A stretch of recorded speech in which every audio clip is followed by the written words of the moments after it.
اعوذ باللہ من الشیطان الرجیم، بسم اللہ الرحمن الرحیم۔ حضرت مرزا غلام احمد صاحب قادیانی مسیح موعود و مہدی موعود علیہ الصلوۃ والسلام کی تصنیف لطیف ایک غلطی کا ازالہ پڑھ کر احباب کی خدمت میں پیش کی جاتی ہے۔ شروع میں اس کا تعارف پیش خدمت ہے۔ یہ ایک چھوٹا سا رسالہ ہے جو بطور اشتہار 5 نومبر سن 1901 کو شائع کیا گیا۔ اس کی تالیف کا باعث حضرت مسیح موعود علیہ الصلوۃ والسلام کے الفاظ میں یہ ہے۔ حضور فرماتے ہیں کہ ایک صاحب پر ایک مخالف کی طرف سے یہ اعتراض پیش ہوا کہ جس سے تم نے بیعت کی ہے وہ نبی اور رسول ہونے کا دعویٰ کرتا ہے، اور اس کا جواب محض انکار کے الفاظ سے دیا گیا، حالانکہ ایسا جواب صحیح نہیں ہے۔ حق یہ ہے کہ خدا تعالیٰ کی وہ پاک وحی جو میرے پر نازل ہوتی ہے، اس میں ایسے الفاظ رسول اور مرسل اور نبی کے موجود ہیں، نہ ایک دفعہ بلکہ 100 دفعہ۔ پھر کیوں کر یہ جواب صحیح ہو سکتا ہے کہ ایسے لفظ موجود نہیں ہیں، بلکہ اس وقت تو پہلے زمانے کی نسبت بھی بہت تصریح اور توضیح سے یہ الفاظ موجود ہیں۔ ایک غلطی کا ازالہ، روحانی خزائن، جلد نمبر 18، صفحہ 206۔ یہ رسالہ اس لحاظ سے ایک اہم رسالہ ہے کہ اس رسالے میں اصولی طور پر اس اختلاف کا حل پیش کیا گیا ہے جو بظاہر آپ کی 1901 سے پہلے کی تحریروں اور 1901 کے بعد کی تحریروں میں اپنی نبوت کے متعلق نظر آتا ہے۔ 1901 سے پہلے کی تالیفات میں آپ نے بکثرت اپنے نبی ہونے سے انکار کیا ہے، اور سن 1901 سے بعد کی تالیفات میں بکثرت اپنے نبی ہونے کا اقرار کیا ہے، اور نبی کے معنی خدا کی طرف سے اطلاع پا کر غیب کی خبر دینے والا ذکر کر کے، اور اپنی 150 پیشگوئیوں کا جو امور غیبیہ پر مشتمل تھیں اور پوری ہو چکی تھیں حوالہ دے کر اس رسالے میں فرماتے ہیں، میں اپنی نسبت نبی یا رسول کے نام سے کیوں کر انکار کر سکتا ہوں، اور جبکہ خود خدا تعالیٰ نے یہ نام میرے رکھے ہیں تو میں کیوں کر رد کر دوں یا کیوں کر اس کے سوا کسی دوسرے سے ڈروں، اور جس جس جگہ میں نے نبوت یا رسالت سے انکار کیا ہے صرف ان معنوں سے کیا ہے کہ میں مستقل طور پر کوئی شریعت لانے والا نہیں ہوں اور نہ میں مستقل طور پر نبی ہوں، مگر ان معنوں سے کہ میں نے اپنے رسول مقتدی سے باطنی فیوز حاصل کر کے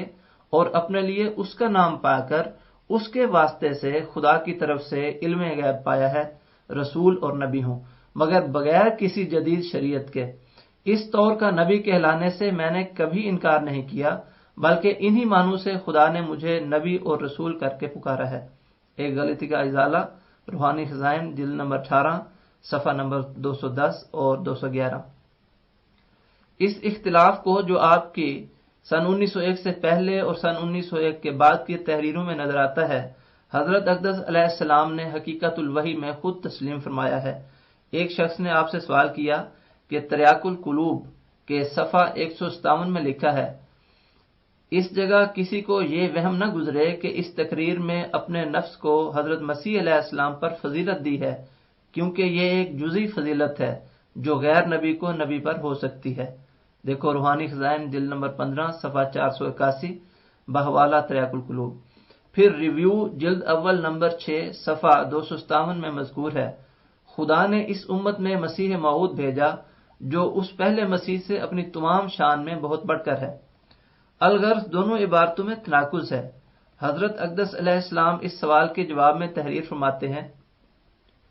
یہ اسی قسم کا تناقض ہے کہ جیسے براہین احمدیہ میں نے لکھا تھا کہ مسیح ابن مریم آسمان سے نازل ہوگا، مگر بعد میں یہ لکھا کہ آنے والا مسیح میں ہی ہوں۔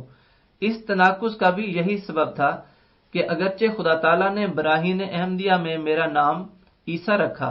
اور یہ بھی مجھے فرمایا کہ تیرے آنے کی خبر خدا اور رسول نے دی تھی، مگر چونکہ ایک گروہ مسلمانوں کا اس اعتقاد پر جمع ہوا تھا اور میرا بھی یہی اعتقاد تھا کہ حضرت عیسیٰ آسمان پر سے نازل ہوں گے،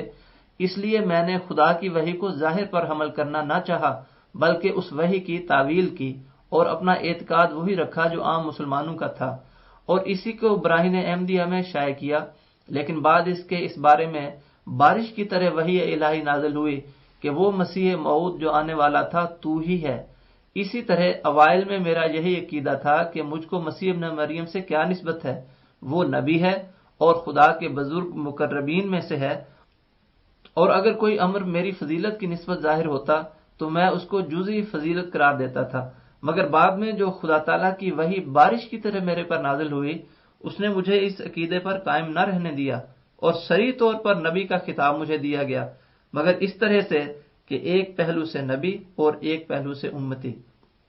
حقیقت الوحی، روحانی خزائن، جلد نمبر 22، صفحہ 152 تا 154۔ اس حوالے سے ظاہر ہے کہ حضرت مسیح موعود علیہ السلام کا حضرت مسیح عیسیٰ علیہ السلام پر اپنی فضیلت کو جزئی قرار دینا صرف اس وجہ سے تھا کہ آپ اپنے آپ کو غیر نبی اور حضرت مسیح عیسیٰ علیہ السلام کو نبی سمجھتے تھے، لیکن جب آپ پر یہ انکشاف ہو گیا کہ آپ بھی نبی ہیں تو آپ نے حضرت مسیح علیہ السلام پر تمام شان میں افضل ہونے کا اعلان کر دیا۔ اسی طرح دافع البلاء میں بھی اپنے آپ کو ان سے بہتر قرار دیا۔ سو آپ کا سن 1901 سے پہلے اپنے نبی ہونے سے انکار مسلمانوں میں نبی کی اس عام رائج تعریف کے ماتحت تھا کہ نبی وہ ہوتا ہے جو شریعت لائے یا پہلی شریعت کے بعض احکام کو منسوخ کرے، اور یہ کہ وہ نبی سابق کی امت نہیں کہلاتے اور براہ راست بغیر استفاضہ کسی نبی کے خدا سے تعلق رکھتے ہیں۔ دیکھو الحکم 17 اگست سن 1889 عیسوی۔ اس لیے سن 1901 سے پہلے آپ لفظ نبی کو جو الہامات میں آپ کے لیے استعمال ہوا تھا ظاہر پر محمول نہیں فرماتے تھے، بلکہ تعویل کر کے اسے بمعنی محدث لیتے یا جزئی نبوت کے نام سے تعبیر فرماتے تھے۔ مگر جب اللہ تعالیٰ کی طرف سے آپ پر یہ منکشف ہو گیا کہ نبی ہونے کے لیے نئی شریعت کا لانا ضروری نہیں، اور نہ یہ ضروری ہے کہ صاحب شریعت رسول کا متبع نہ ہو، تو آپ نے اپنے لیے نبی کا استعمال شروع فرما دیا اور اس رسالے میں تحریر فرمایا، اگر خدا تعالیٰ سے غیب کی خبریں پانے والا نبی کا نام نہیں رکھتا تو پھر بتلاؤ کس نام سے اس کو پکارا جائے۔ اگر کہو کہ اس کا نام محدث رکھنا چاہیے تو میں کہتا ہوں کہ تحدیث کے معنی کسی لغت کی کتاب میں اظہار غیب نہیں ہے، مگر نبوت کے معنی اظہار امر غیب ہے۔ ایک غلطی کا ازالہ، روحانی خزائن، جلد نمبر 18، صفحہ 209۔ اور حقیقت الوحی کے حوالے میں اوائل سے مراد تریاق القلوب تک کا زمانہ ہے، گویا اواخر سن 1889 سے لے کر 1901 تک کے درمیانی عرصے میں کسی وقت اللہ تعالیٰ کی طرف سے یہ حقیقت آپ پر منکشف ہوئی جس کا اعلان سب سے پہلے آپ نے اس رسالے میں کیا۔ اور جیسے حقیقت الوحی میں فرمایا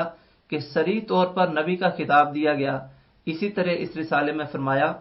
اس وقت تو پہلے زمانے کی نسبت بھی بہت تصریح اور توضیح سے یہ الفاظ موجود ہیں۔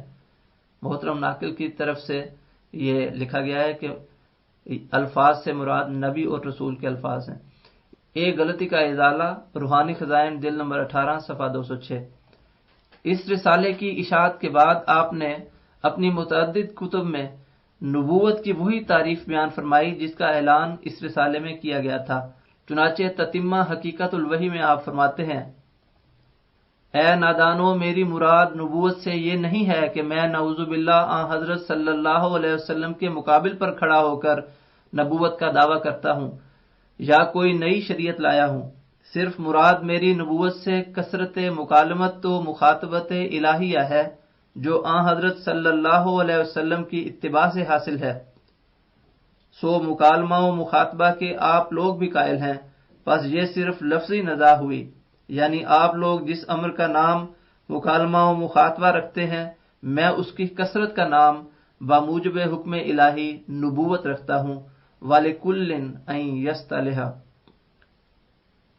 اور میں اس خدا کی قسم کھا کر کہتا ہوں جس کے ہاتھ میں میری جان ہے کہ اسی نے مجھے بھیجا ہے اور اسی نے میرا نام نبی رکھا ہے اور اسی نے مجھے مسیح موعود کے نام سے پکارا ہے۔ تتمہ حقیقت الوحی، روحانی خزائن، جلد نمبر 22، صفحہ 503۔ پس آپ کے دعوے میں کوئی تبدیلی نہیں ہوئی اور نہ ہی آپ کا کوئی الہام یا آپ کی کوئی تحریر منسوخ ہوئی، بلکہ نبوت کی مسلمانوں میں رائج تعریف کے پیش نظر سن 1901 سے پہلے آپ نبی کے لفظ کو ظاہر سے پھیر کر بمعنی محدث لیتے تھے، لیکن سن 1901 کے بعد اللہ تعالیٰ نے آپ پر جو نبوت کی حقیقت کا انکشاف کیا اسی پہلی چیز کا نام بحکم الہی نبوت رکھا اور اس نئی تعریف کے متحد اپنے آپ کو نبی قرار دیا۔ اس کتاب کے تعارف کے بعد کتاب کا اصل متن شروع کرتا ہوں۔ بسم اللہ الرحمن الرحیم، نحمدہ و نصلی علی رسولہ الکریم۔ ایک غلطی کا ازالہ۔ ہماری جماعت میں سے بعض صاحب جو ہمارے دعوے اور دلائل سے کم واقفیت رکھتے ہیں، جن کو نہ بغور کتابیں دیکھنے کا اتفاق ہوا اور نہ وہ ایک معقول مدت تک صحبت میں رہ کر اپنے معلومات کی تکمیل کر سکے،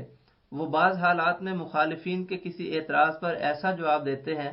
کہ جو سراسر واقعے کے خلاف ہوتا ہے، اس لیے باوجود اہل حق ہونے کے ان کو ندامت اٹھانی پڑتی ہے۔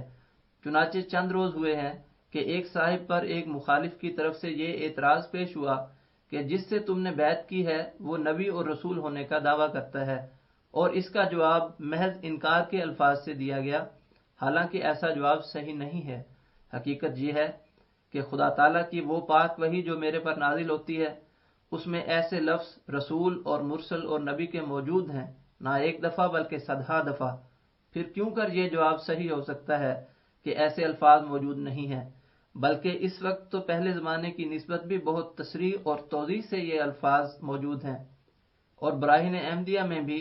جس کو تباہ ہوئے 22 برس ہوئے یہ الفاظ کچھ تھوڑے نہیں ہیں۔ چنانچہ وہ مکالمات الہیہ جو براہین احمدیہ میں شائع ہو چکے ہیں، ان میں سے ایک یہ وحی اللہ ہے، هو الذی ارسل رسولہ بالہدی ودین الحق لیظہرہ علی الدین کلہ۔ دیکھو صفحہ نمبر 498 براہین احمدیہ۔ اس میں صاف طور پر اس عاجز کو رسول کر کے پکارا گیا ہے۔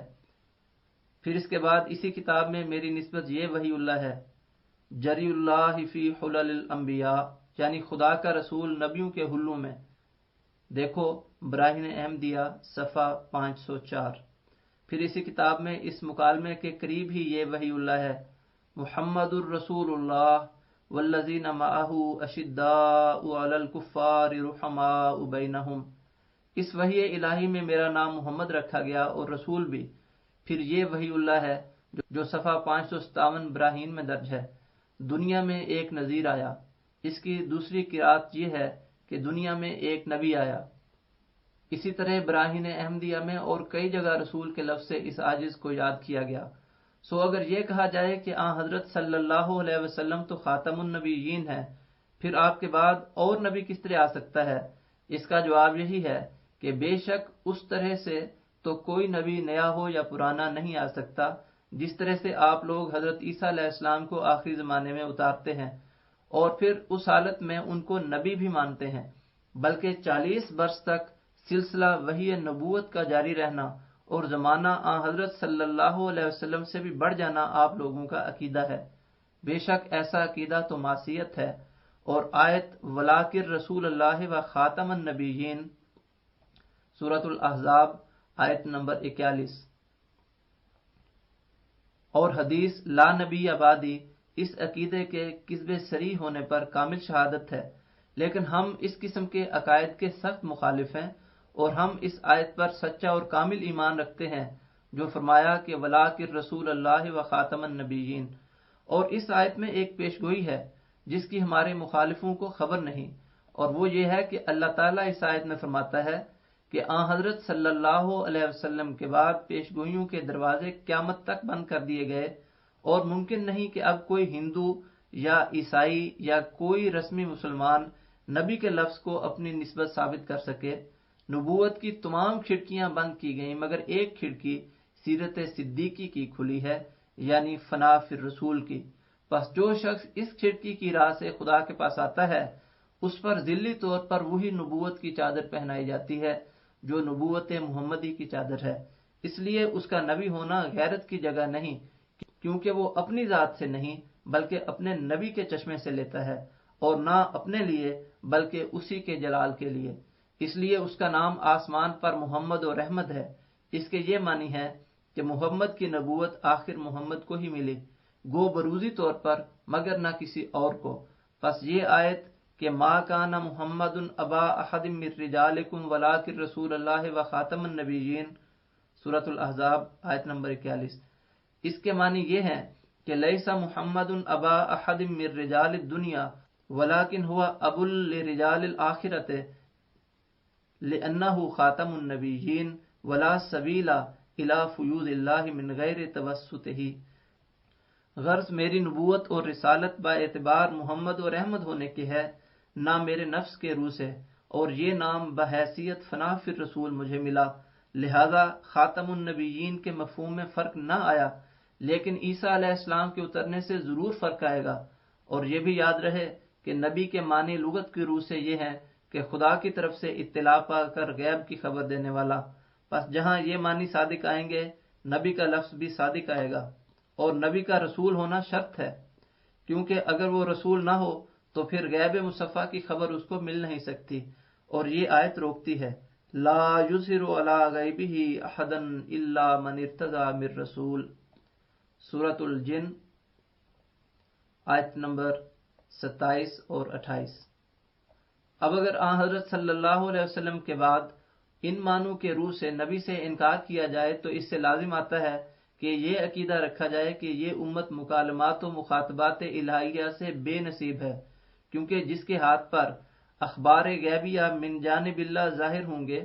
بضرورت اس پر مطابق آیت لا یظہر علی غیبہ کے مفہوم نبی کا صادق آئے گا۔ اسی طرح جو خدا تعالیٰ کی طرف سے بھیجا جائے گا اسی کو ہم رسول کہیں گے۔ فرق درمیان یہ ہے کہ ہمارے نبی صلی اللہ علیہ وسلم کے بعد قیامت تک ایسا نبی کوئی نہیں جس پر جدید شریعت نازل ہو، یا جس کو بغیر توسط آن جناب اور ایسی فنا فی الرسول کی حالت کے جو آسمان پر اس کا نام محمد اور احمد رکھا جائے یوں ہی نبوت کا لقب عنایت کیا جائے، وَمَنِ ادَّعَىٰ فَقَدْ كَفَرَ۔ اس میں اصل بھیج یہی ہے کہ خاتم النبیین کا مفہوم تقاضا کرتا ہے کہ جب تک کوئی پردہ مغایرت کا باقی ہے اس وقت تک اگر کوئی نبی کہلائے گا تو گویا اس مہر کو توڑنے والا ہوگا جو خاتم النبیین پر ہے، لیکن اگر کوئی شخص اسی خاتم النبیین میں ایسا گم ہو کہ بباعث نہایت اتحاد اور نفی غیریت کے اسی کا نام پا لیا ہو اور صاف آئینے کی طرح محمدی چہرے کا اس میں انعکاس ہو گیا ہو تو وہ بغیر مہر توڑنے کے نبی کہلائے گا، کیونکہ وہ محمد ہے گو ذلی طور پر۔ پس باوجود اس شخص کے دعوی نبوت کے جس کا نام ذلی طور پر محمد اور احمد رکھا گیا، پھر بھی سیدنا محمد صلی اللہ علیہ وآلہ وسلم خاتم النبیین ہی رہا، کیونکہ یہ محمد ثانی اسی محمد صلی اللہ علیہ وسلم کی تصویر اور اسی کا نام ہے، مگر عیسیٰ بغیر مہر توڑنے کے آ نہیں سکتا، کیونکہ اس کی نبوت ایک الگ نبوت ہے، اور اگر بروزی معنوں کی روح سے بھی کوئی شخص نبی اور رسول نہیں ہو سکتا تو پھر اس کے کیا معنی ہے کہ اہدنا الصراط المستقیم صراط الذین انعمت علیہم، سورۃ الفاتحہ آیت نمبر 6۔ سو یاد رکھنا چاہیے کہ ان معنوں کی روح سے مجھے نبوت اور رسالت سے انکار نہیں ہے۔ اس کی تشریح میں حضرت مسیح موعود علیہ السلام حاشی میں فرماتے ہیں، یہ ضرور یاد رکھو کہ اس امت کے لیے وعدہ ہے کہ وہ ہر ایک ایسے انعام پائے گی جو پہلے نبی اور صدیق پا چکے، پس من جملہ ان انعامات کے وہ نبوتیں اور پیشگوئیاں ہیں جن کے روح سے انبیاء علیہم السلام نبی کہلاتے رہے، لیکن قرآن شریف بجز نبی بلکہ رسول ہونے کے دوسروں پر علوم غیب کا دروازہ بند کرتا ہے، جیسا کہ آیت لا یظہر علی غیبہ احدا الا من ارتضی من رسول سے ظاہر ہے، سورۃ الجن آیت نمبر 27 اور 28۔ پس مصفی غیب پانے کے لیے نبی ہونا ضروری ہوا، اور آیت انعمت علیہم گواہی دیتی ہے کہ اس مصفی غیب سے یہ امت محروم نہیں، اور مصفی غیب حسب منطوق آیت نبوت اور رسالت کو چاہتا ہے، اور وہ طریق براہ راست بند ہے، اس لیے ماننا پڑتا ہے کہ اس موہبت کے لیے محض بروز اور ذلیت اور فنا فی الرسول کا دروازہ کھلا ہے، فتدبر منہ۔ سو یاد رکھنا چاہیے کہ ان معنوں کی روح سے مجھے نبوت اور رسالت سے انکار نہیں ہے، اسی لحاظ سے صحیح مسلم میں بھی مسیح موعود کا نام نبی رکھا گیا۔ اگر خدا تعالیٰ سے غیب کی خبریں پانے والا نبی کا نام نہیں رکھتا تو پھر بتلاؤ کس نام سے اس کو پکارا جائے؟ اگر کہو کہ اس کا نام محدث رکھنا چاہیے تو میں کہتا ہوں تحدیث کے معنی کسی لغت کی کتاب میں اظہار غیب نہیں ہے، مگر نبوت کے معنی اظہار امر غیب ہے، اور نبی ایک لفظ ہے جو عربی اور عبرانی میں مشترک ہے، یعنی عبرانی میں اسی لفظ کو نابی کہتے ہیں، اور یہ لفظ نابا سے مشتق ہے، جس کے یہ معنی ہے خدا سے خبر پا کر پیش گوئی کرنا، اور نبی کے لیے شارع ہونا شرط نہیں ہے، یہ صرف موہبت ہے جس کے ذریعے سے امور غیبیہ کھلتے ہیں۔ پس میں جبکہ اس مدت تک 150 پیش گوئی کے قریب خدا کی طرف سے پا کر بچشمے خود دیکھ چکا ہوں کہ صاف طور پر پوری ہو گئیں، تو میں اپنی نسبت نبی یا رسول کے نام سے کیوں کر انکار کر سکتا ہوں؟ اور جبکہ خود خدا تعالیٰ نے یہ نام میرے رکھے ہیں تو میں کیوں کر رد کر دوں یا کیوں کر اس کے سوا کسی دوسرے سے ڈروں؟ مجھے اس خدا کی قسم ہے جس نے مجھے بھیجا ہے اور جس پر افتراء کرنا لعنتیوں کا کام ہے، کہ اس نے مسیح موعود بنا کر مجھے بھیجا ہے، اور میں جیسا کہ قرآن شریف کی آیات پر ایمان رکھتا ہوں، ایسا ہی بغیر فرق ایک ذرے کے خدا کی اس کھلی کھلی وحی پر ایمان لاتا ہوں جو مجھے ہوئی، جس کی سچائی اس کے متواتر نشانوں سے مجھ پر کھل گئی ہے۔ اور میں بیت اللہ میں کھڑے ہو کر یہ قسم کھا سکتا ہوں کہ پاک وحی جو میرے پر نازل ہوتی ہے وہ اسی خدا کا کلام ہے جس نے حضرت موسیٰ اور حضرت عیسیٰ اور حضرت محمد مصطفیٰ صلی اللہ علیہ وسلم پر اپنا کلام نازل کیا تھا۔ میرے لیے زمین نے بھی گواہی دی اور آسمان نے بھی، اس طرح پر میرے لیے آسمان بھی بولا اور زمین بھی کہ میں خلیفۃ اللہ ہوں، مگر پیش گوئیوں کے مطابق ضرور تھا کہ انکار بھی کیا جاتا،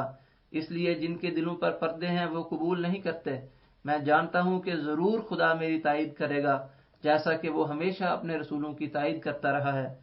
کوئی نہیں کہ میرے مقابل پر ٹھہر سکے، کیونکہ خدا کی تائید ان کے ساتھ نہیں۔ اور جس جس جگہ میں نے نبوت یا رسالت سے انکار کیا ہے،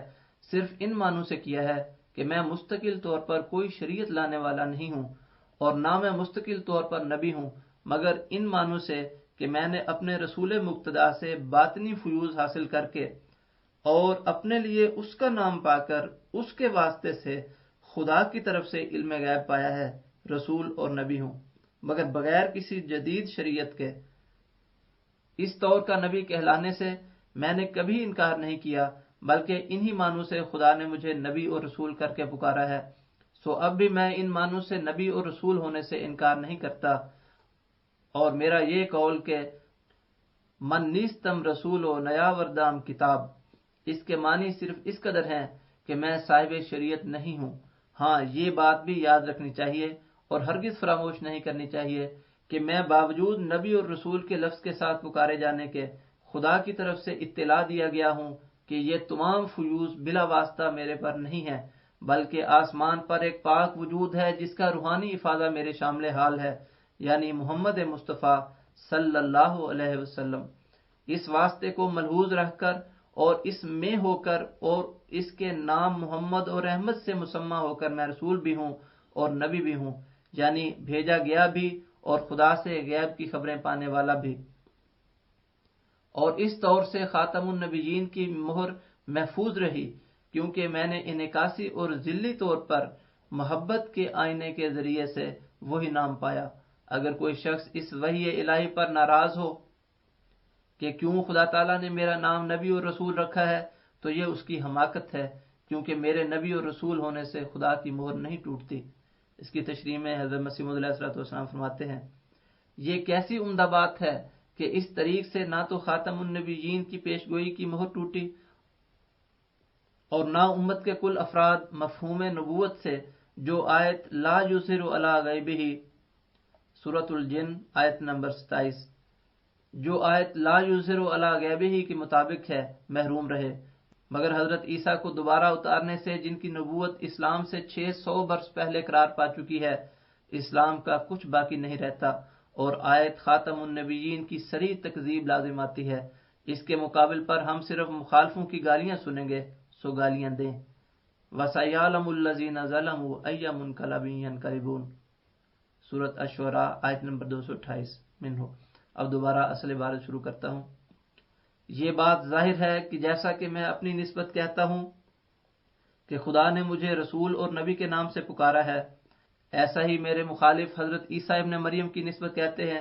کہ وہ ہمارے نبی صلی اللہ علیہ وسلم کے بعد دوبارہ دنیا میں آئیں گے، اور چونکہ وہ نبی ہیں اس لیے ان کے آنے پر بھی وہی اعتراض ہوگا جو مجھ پر کیا جاتا ہے، یعنی یہ کہ خاتم النبیین کی مہر ختمیت ٹوٹ جائے گی۔ مگر میں کہتا ہوں کہ حضرت صلی اللہ علیہ وسلم کے بعد جو در حقیقت خاتم النبیین تھے مجھے رسول اور نبی کے لفظ سے پکارے جانا کوئی اعتراض کی بات نہیں، اور نہ اس سے مہر ختمیت ٹوٹتی ہے، کیونکہ میں بارہا بتلا چکا ہوں کہ میں بموجب آیت وآخرین منہم لما یلحقوا بہم سورہ الجمعہ آیت نمبر 4 بروزی طور پر وہی نبی خاتم الانبیاء ہوں، اور خدا نے آج سے 20 برس پہلے براہین احمدیہ میں میرا نام محمد اور احمد رکھا ہے، اور مجھے حضرت صلی اللہ علیہ وسلم کا ہی وجود قرار دیا ہے۔ بس اس طور سے حضرت صلی اللہ علیہ وسلم کے خاتم الانبیاء ہونے میں میری نبوت سے کوئی تزلزل نہیں آیا، کیونکہ ذل اپنے اصل سے علیحدہ نہیں ہوتا، اور چونکہ میں ذلی طور پر محمد ہوں صلی اللہ علیہ وسلم، بس اس طور سے خاتم النبیین کی مہر نہیں ٹوٹی، کیونکہ محمد صلی اللہ علیہ وسلم کی نبوت محمد تک ہی محدود رہی، یعنی بہرحال محمد صلی اللہ علیہ وسلم ہی نبی رہا، نہ اور کوئی، یعنی جبکہ میں بروزی طور پر حضرت صلی اللہ علیہ وسلم ہوں، اور بروزی رنگ میں تمام کمالات محمدی ما نبوت محمدیہ کے میرے آئینہ ذلیت میں منعکس ہیں، تو پھر کون سا الگ انسان ہوا جس نے علیحدہ طور پر نبوت کا دعویٰ کیا؟ بھلا اگر مجھے قبول نہیں کرتے تو یوں سمجھ لو کہ تمہاری حدیثوں میں لکھا ہے کہ مہدی موعود خلق اور خلق میں ہم رنگ حضرت صلی اللہ علیہ وسلم ہوگا، اور اس کا اسم جناب کے اسم سے مطابق ہوگا، یعنی اس کا نام بھی محمد اور احمد ہوگا، اور اس کے اہل بیت میں سے ہوگا۔ اس کی تشریح میں حضور فرماتے ہیں، یہ بات میرے اجداد کی تاریخ سے ثابت ہے کہ ایک دادی ہماری شریف خاندان سادات سے اور بنی فاطمہ میں سے تھی۔ اس کی تصدیق حضرت صلی اللہ علیہ وسلم نے بھی کی، اور خواب میں مجھے فرمایا سلمان منا اہل البیت علی مشرب الحسن، یعنی میرا نام سلمان رکھا، یعنی دو سلم، اور سلم عربی میں صلح کو کہتے ہیں، یعنی مقدر ہے کہ دو صلح میرے ہاتھ پر ہوں گی، ایک اندرونی کہ جو اندرونی بغض اور شہناہ کو دور کرے گی، دوسری بیرونی کو جو بیرونی عداوت کے وجوہ کو پامال کر کے اور اسلام کی عظمت دکھا کر غیر مذہب والوں کو اسلام کی طرف جھکا دے گی۔ معلوم ہوتا ہے کہ حدیث میں جو سلمان آیا ہے اس سے بھی میں مراد ہوں، ورنہ اس سلمان پر دو صلحوں کی پیش گوئی صادق نہیں آتی، اور میں خدا سے وہی پا کر کہتا ہوں کہ میں بنی فارس میں سے ہوں، اور بموجب اس حدیث کے جو کنز العمال میں درج ہے بنی فارس بھی بنی اسرائیل اور اہل بیت میں سے ہیں۔ اور حضرت فاطمہ نے کشفی حالت میں اپنی ران پر میرا سر رکھا اور مجھے دکھایا کہ میں اس میں سے ہوں، چنانچہ یہ کشف براہین احمدیہ میں موجود ہے۔ منہ نوٹ از ناشر، براہین احمدیہ میں یہ کشف بین الفاظ درج ہے،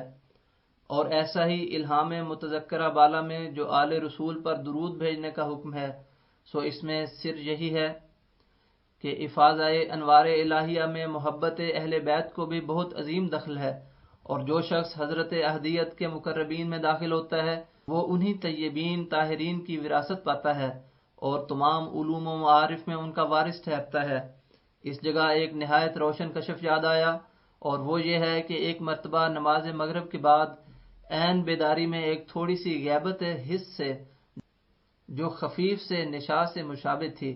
ایک عجیب عالم ظاہر ہوا کہ پہلے ایک دفعہ چند آدمیوں کے جلد جلد آنے کی آواز آئی، جیسی بصورت چلنے کی حالت میں پاؤں کی جوتی اور موزے کی آواز آتی ہے۔ پھر اسی وقت 5 آدمی نہایت وجیح اور مقبول اور خوبصورت سامنے آ گئے، یعنی جناب پیغمبر خدا صلی اللہ علیہ وسلم و حضرت علی و حسنین و فاطمہ زہرا رضی اللہ عنہم اجمعین، اور ایک نے ان میں سے اور ایسا یاد پڑتا ہے کہ حضرت فاطمہ رضی اللہ عنہا نے نہایت محبت اور شفقت سے مادر مہربان کی طرح اس عاجز کا سر اپنی ران پر رکھ لیا۔ پھر بعد اس کے ایک کتاب مجھ کو دی گئی جس کی نسبت یہ بتلایا گیا کہ یہ تفسیر قرآن ہے، جس کو علی رضی اللہ تعالی عنہ نے تالیف کیا ہے، اور اب علی رضی اللہ تعالی عنہ وہ تفسیر تجھ کو دیتا ہے، فالحمدللہ علی ذالک۔ براہین احمدیہ روحانی خزائن جلد نمبر 1 صفحہ 599، حاشیہ در حاشیہ نمبر 3۔ اصل عبارت دوبارہ شروع کرتا ہوں۔ حضور فرماتے ہیں، اور بعض حدیثوں میں ہے کہ مجھ میں سے ہوگا یہ عمیق اشارہ اس بات کی طرف ہے کہ وہ روحانیت کے روح سے اس نبی میں سے نکلا ہوا ہوگا اور اسی کی روح کا روپ ہوگا۔ اس پر نہایت قوی قرینہ یہ ہے کہ جن الفاظ کے ساتھ آن حضرت صلی اللہ علیہ وسلم نے تعلق بیان کیا، یہاں تک کہ دونوں کے نام ایک کر دیے، ان الفاظ سے صاف معلوم ہوتا ہے کہ آن حضرت صلی اللہ علیہ وسلم اس موعود کو اپنا بروز بیان فرمانا چاہتے ہیں، جیسا کہ حضرت موسیٰ کا یشوع بروز تھا۔ اور بروز کے لیے یہ ضرور نہیں کہ بروزی انسان صاحب بروز کا بیٹا یا نواسا ہو، ہاں یہ ضرور ہے کہ روحانیت کے تعلقات کے لحاظ سے شخص مورد بروز صاحب بروز میں سے نکلا ہوا ہو اور ازل سے باہمی کشش اور باہمی تعلق درمیان ہو۔ سو یہ خیال آن حضرت صلی اللہ علیہ وسلم کی شان معرفت کے سراسر خلاف ہے کہ آپ اس بیان کو تو چھوڑ دیں جو اظہار مفہوم بروز کے لیے ضروری ہے، اور یہ امر ظاہر کرنا شروع کر دیں کہ وہ میرا نواسا ہوگا۔ بھلا نواسا ہونے سے بروز کو کیا تعلق؟ اور اگر بروز کے لیے یہ تعلق ضروری تھا تو فقط نواسا ہونے کی ایک ناقص نسبت کیوں اختیار کی گئی؟ بیٹا ہونا چاہیے۔ لیکن اللہ تعالیٰ نے اپنی کلام پاک میں آن حضرت صلی اللہ علیہ وسلم کے کسی کے باپ ہونے کی نفی کی ہے، لیکن بروز کی خبر دی ہے۔ اگر بروز صحیح نہ ہوتا تو پھر آیت وآخرین منہم میں اس موعود کے رفیق آن حضرت صلی اللہ علیہ وسلم کے صحابہ کیوں ٹھہرتے؟ اور نفی بروز سے اس آیت کی تکذیب لازم آتی ہے۔ جسمانی خیال کے لوگوں نے کبھی اس موعود کو حسن کی اولاد بنایا اور کبھی حسین کی اور کبھی عباس کی، لیکن آن حضرت صلی اللہ علیہ وسلم کا صرف یہ مقصود تھا کہ وہ فرزندوں کی طرح اس کا وارث ہوگا، اس کے نام کا وارث، اس کے خلق کا وارث، اس کے علم کا وارث، اس کی روحانیت کا وارث، اور ہر ایک پہلو سے اپنے اندر اس کی تصویر دکھلائے گا، اور وہ اپنی طرف سے نہیں بلکہ سب کچھ اس سے لے گا اور اس میں فنا ہو کر اس کے چہرے کو دکھائے گا۔ بس جیسا کہ ذلی طور پر اس کا نام لے گا، اس کا خلق لے گا، اس کا علم لے گا، ایسا ہی اس کا نبی لقب بھی لے گا، کیونکہ بروزی تصویر پوری نہیں ہو سکتی جب تک کہ یہ تصویر ہر ایک پہلو سے اپنے اصل کے کمال اپنے اندر نہ رکھتی ہو۔ بس چونکہ نبوت بھی نبی میں ایک کمال ہے، اس لیے ضروری ہے کہ تصویر بروزی میں وہ کمال بھی نمودار ہو۔ تمام نبی اس بات کو مانتے چلے آئے ہیں کہ وجود بروزی اپنے اصل کی پوری تصویر ہوتی ہے، یہاں تک کہ نام بھی ایک ہو جاتا ہے۔ بس اس صورت میں ظاہر ہے کہ جس طرح بروزی طور پر محمد اور احمد نام رکھے جانے سے دو محمد اور دو احمد نہیں ہو گئے، اسی طرح بروزی طور پر نبی یا رسول کہنے سے یہ لازم نہیں آتا کہ خاتم النبیین کی مہر ٹوٹ گئی، کیونکہ وجود بروزی کوئی الگ وجود نہیں۔ اس طرح پر تو محمد کے نام کی نبوت محمد صلی اللہ علیہ وسلم تک ہی محدود رہی۔ تمام انبیاء علیہم السلام کا اس پر اتفاق ہے کہ بروز میں دوئی نہیں ہوتی، کیونکہ بروز کا مقام اس مضمون کا مصداق ہوتا ہے کہ من تو شدم تو من شدی، من تن شدم تو جان شدی، تا کس نہ گوید بعد ازیں، من دیگرم تو دیگری۔ لیکن اگر حضرت عیسیٰ علیہ السلام دوبارہ دنیا میں آئے تو بغیر خاتم النبیین کے مہر توڑنے کے کیوں کر دنیا میں آ سکتے ہیں؟ غرض خاتم النبیین کا لفظ ایک الہی مہر ہے جو آن حضرت صلی اللہ علیہ وسلم کی نبوت پر لگ گئی ہے۔ اب ممکن نہیں کہ کبھی یہ مہر ٹوٹ جائے۔ ہاں یہ ممکن ہے کہ آن حضرت صلی اللہ علیہ وسلم نہ ایک دفعہ بلکہ 1000 دفعہ دنیا میں بروزی رنگ میں آ جائیں اور بروزی رنگ میں اور کمالات کے ساتھ اپنی نبوت کا بھی اظہار کریں، اور یہ بروز خدا تعالیٰ کی طرف سے ایک قرار یافتہ عہد تھا، جیسا کہ اللہ تعالیٰ فرماتا ہے وَآخَرِينَ مِنْهُمْ لَمَّا يَلْحَقُوا بِهِمْ، سورۃ الجمعہ آیت نمبر 4۔ اور انبیاء کو اپنے بروز پر غیرت نہیں ہوتی کیونکہ وہ انہی کی صورت اور انہی کا نقش ہے، لیکن دوسرے پر ضرور غیرت ہوتی ہے۔ دیکھو حضرت موسیٰ نے معراج کی رات جب دیکھا کہ آن حضرت صلی اللہ علیہ وسلم ان کے مقام سے آگے نکل گئے تو کیوں کر رو رو کر اپنی غیرت ظاہر کی۔ تو پھر جس حالت میں خدا تو فرمائے کہ تیرے بعد کوئی اور نبی نہیں آئے گا، اور پھر اپنے فرمودہ کے برخلاف عیسیٰ کو بھیج دے، تو پھر کس قدر یہ فعل آن حضرت صلی اللہ علیہ وسلم کی دل آزاری کا موجب ہوگا۔ غرض بروزی رنگ کی نبوت سے ختم نبوت میں فرق نہیں آتا اور نام مہر ٹوٹتی ہے، لیکن کسی دوسرے نبی کے آنے سے اسلام کی بے کنی ہو جاتی ہے، اور آن حضرت صلی اللہ علیہ وسلم کی اس میں سخت اہانت ہے کہ عظیم الشان کام دجال کشی کا عیسیٰ سے ہوا، نہ آن حضرت صلی اللہ علیہ وسلم سے۔ اور آیت کریمہ وَلَٰكِن رسول اللہ و خاتم النبیین، سورۃ الاحزاب آیت 41۔ نعوذ باللہ اس سے جھوٹی ٹھہرتی ہے۔ اور اس آیت میں ایک پیش گوئی مخفی ہے، اور وہ یہ کہ اب نبوت پر قیامت تک مہر لگ گئی ہے، اور بجز بروزی وجود کے جو خود حضرت صلی اللہ علیہ وسلم کا وجود ہے، کسی میں یہ طاقت نہیں جو کھلے کھلے طور پر نبیوں کی طرح خدا سے کوئی علم غیب پاوے۔ اور چونکہ وہ بروز محمدی جو قدیم سے موعود تھا وہ میں ہوں، اس لیے بروزی رنگ کی نبوت مجھے عطا کی گئی، اور اس نبوت کے مقابل پر اب تمام دنیا بے دست و پا ہے، کیونکہ نبوت پر مہر ہے۔ ایک بروز محمدی جمیع کمالات محمدیہ کے ساتھ آخری زمانے کے لیے مقدر تھا، سو وہ ظاہر ہو گیا۔ اب بجز اس کھڑکی کے اور کوئی کھڑکی نبوت کے چشمے سے پانی لینے کے لیے باقی نہیں۔ خلاصہ کلام یہ کہ بروزی طور کی نبوت اور رسالت سے ختمیت کی مہر نہیں ٹوٹتی، اور حضرت عیسیٰ کے نزول کا خیال جو مستلزم تکذیب آیت ولاکن رسول اللہ و خاتم النبیین ہے، وہ ختمیت کی مہر کو توڑتا ہے۔ اور اس فضول اور خلاف عقیدہ کا تو قرآن شریف میں نشان نہیں، اور کیوں کر ہو سکتا ہے کہ وہ آیت ممدوحہ بالا کے صریح برخلاف ہے، لیکن ایک بروزی نبی اور رسول کا آنا قرآن شریف سے ثابت ہو رہا ہے، جیسا کہ آیت و آخرین منہم سے ظاہر ہے۔ اس آیت میں ایک لطافت بیان یہ ہے کہ اس گروہ کا ذکر تو اس میں کیا گیا جو صحابہ میں سے ٹھہرائے گئے، لیکن اس جگہ اس مورد بروز کا بتصریح ذکر نہیں کیا گیا، یعنی مسیح موعود کا، جس کے ذریعے سے وہ لوگ صحابہ ٹھہرے اور صحابہ کی طرح زیر تربیت حضرت صلی اللہ علیہ وسلم سمجھے گئے۔ اس ترک ذکر سے یہ اشارہ مطلوب ہے کہ مورد بروز حکم نفی وجود کا رکھتا ہے، اس لیے اس کی بروزی نبوت اور رسالت سے مہر ختمیت نہیں ٹوٹتی۔ بس آیت میں اس کو ایک وجود منفی کی طرح رہنے دیا، اور اس کے عوض میں حضرت صلی اللہ علیہ وسلم کو پیش کر دیا۔ اور اسی طرح آیت انا آتیناک الکوثر میں ایک بروزی وجود کا وعدہ دیا گیا جس کے زمانے میں کوثر ظہور میں آئے گا، یعنی دینی برکات کے چشمے بہ نکلیں گے، اور بکثرت دنیا میں سچے اہل اسلام ہو جائیں گے۔ اس آیت میں بھی ظاہری اولاد کی ضرورت کو نظر تحقیر سے دیکھا اور بروزی اولاد کی پیش گوئی کی گئی، اور گو خدا نے مجھے یہ شرف بخشا ہے کہ میں اسرائیلی بھی ہوں اور فاطمی بھی، اور دونوں خونوں سے حصہ رکھتا ہوں، لیکن میں روحانیت کی نسبت کو مقدم رکھتا ہوں جو بروزی نسبت ہے۔ اب اس تمام تحریر سے مطلب میرا یہ ہے کہ جاہل مخالف میری نسبت الزام لگاتے ہیں کہ یہ شخص نبی یا رسول ہونے کا دعویٰ کرتا ہے۔ مجھے ایسا کوئی دعویٰ نہیں، میں اس طور سے جو وہ خیال کرتے ہیں نہ نبی ہوں نہ رسول ہوں۔ ہاں میں اس طور سے نبی اور رسول ہوں، جس طور سے ابھی میں نے بیان کیا ہے۔ بس جو شخص میرے پر شرارت سے یہ الزام لگاتا ہے جو دعوی نبوت اور رسالت کا کرتے ہیں، وہ جھوٹا اور ناپاک خیال ہے۔ مجھے بروزی صورت نے نبی اور رسول بنایا ہے، اور اسی بنا پر خدا نے بار بار میرا نام نبی اللہ اور رسول اللہ رکھا، مگر بروزی صورت میں میرا نفس درمیان نہیں ہے بلکہ محمد مصطفیٰ صلی اللہ علیہ وسلم ہے،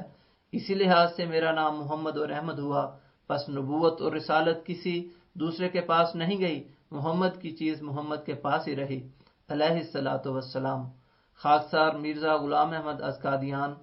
5 نومبر سن 1901 عیسوی۔ اشتہار کتاب آیات الرحمن۔ یہ قابل قدر کتاب مکرمی مولوی سید محمد احسن صاحب نے کتاب عصائے موسیٰ کے رد میں لکھی ہے، اور مصنف عصائے موسیٰ کے اوہام کا ایسا استحصال کر دیا ہے کہ اب اس کو اپنی وہ کتاب ایک درد انگیز عذاب محسوس ہوگی۔ یہ تجویز قرار پائی ہے کہ اس کے چھپنے کے لیے اس طرح پر سرمایہ جمع ہو کہ ہر ایک صاحب جو خریدنا چاہیں 1 روپیہ جو اس کتاب کی قیمت ہے بطور پیشگی روانہ کر دیں۔ یہ خواہش ہے کہ جلد تر یہ کتاب چھپ جائے، اس لیے یہ انتظام کیا گیا ہے۔